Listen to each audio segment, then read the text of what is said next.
My name is Mary. I'm from Canada, and I'm here to present Once in a Blue Moon, part of our Idiom series. Once in a blue moon. This idiom has been used for centuries to emphasize an event's infrequency or rarity. It has nothing to do about color. Blue moons are the same gray and white color of a normal moon. Today we use this phrase to discuss something that happens very rarely, almost never. For example, winning the lottery is a once in a blue moon event, but people still hope for it every week.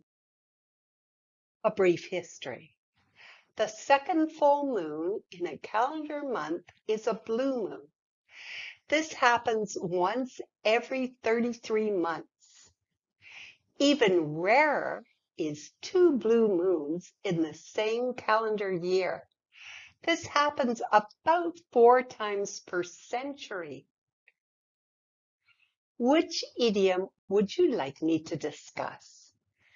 Share your suggestions in the comments below. Paint the town red is the next in the idiom series. Thank you for watching. If you enjoyed the show, please like this video and subscribe to my channel. You can see all the Talking with Mary books on Amazon.